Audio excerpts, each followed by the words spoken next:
അടുത്തത് future tense. Future tense also has 4 forms. However, one of the forms has no practical use. First one, simple future tense or future indefinite tense. Second, future continuous tense. Third one, future perfect tense. Fourth one, future perfect continuous tense. Simple future tense.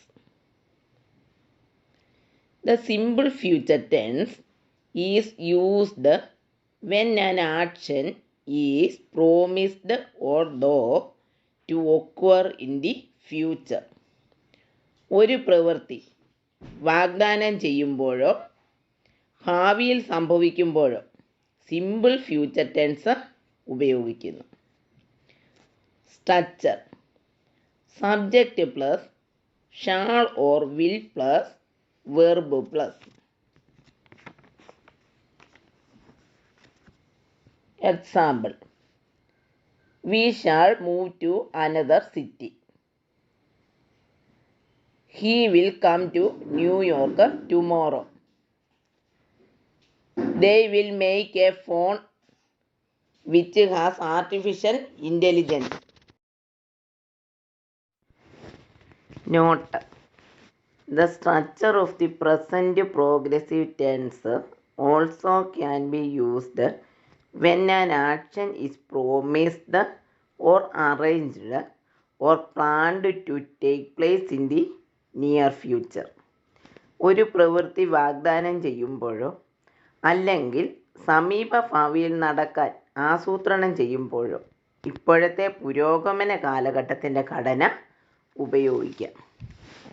Example: we are moving to Texas next week. The bus is leaving at 6 PM.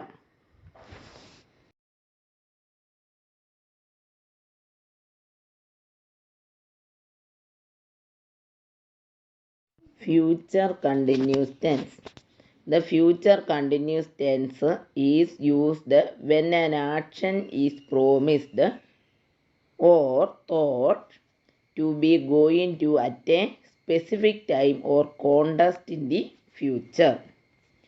ഭാവിയിൽ ഒരു നിർദ്ദിഷ്ട സമയത്ത് അല്ലെങ്കിൽ സന്ദർഭത്തിൽ ഒരു പ്രവൃത്തി വാഗ്ദാനം ചെയ്യപ്പെടുമ്പോൾ അല്ലെങ്കിൽ നടക്കുമെന്ന് കരുതപ്പെടുമ്പോൾ ഫ്യൂച്ചർ കണ്ടിന്യൂസ് ടെൻസ് ഉപയോഗിക്കുന്നു. Structure: subject plus shall or will plus be plus verb plus ING.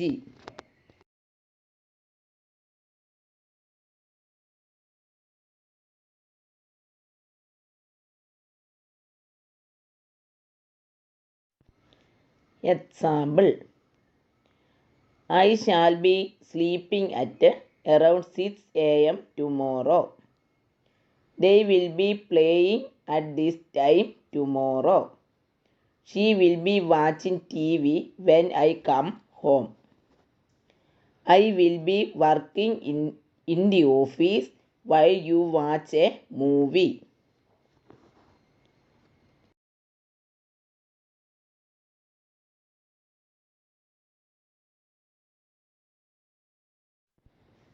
Future perfect tense.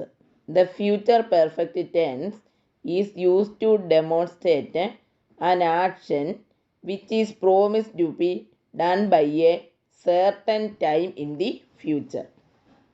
ഭാവിയിൽ ഒരു നിശ്ചിത സമയത്തിനുള്ളിൽ ചെയ്യാമെന്ന് വാഗ്ദാനം ചെയ്യപ്പെടുന്ന ഒരു പ്രവർത്തനം പ്രകടമാക്കുന്നതിന് ഫ്യൂച്ചർ പെർഫെക്റ്റ് ടെൻസ് ഉപയോഗിക്കുന്നു.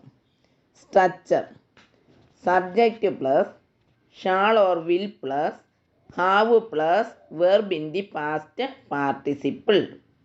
Example, I shall have completed the assignment by Monday. She will have cleaned the house before her father comes. Alex will have submitted the tender by tomorrow. Before I go to see her, she will left the place.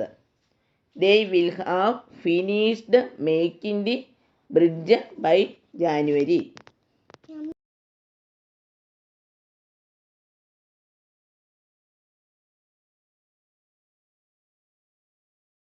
Next, future perfect continuous tense. The tense gives more importance to the continuous aspects of the action. പ്രവർത്തനത്തിൻ്റെ തുടർച്ചയായ വശങ്ങൾക്ക് ഇത് കൂടുതൽ പ്രാധാന്യം നൽകുന്നു.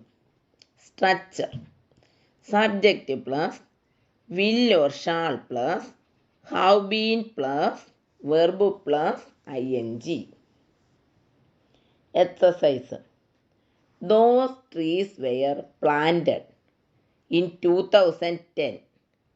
They will have been growing for 20 years by 2030. The cook joined in 2013. By 2023, he will have been working for us for 10 years.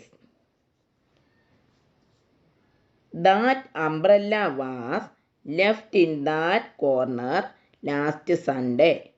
By next Sunday, it will have been lying there for a week.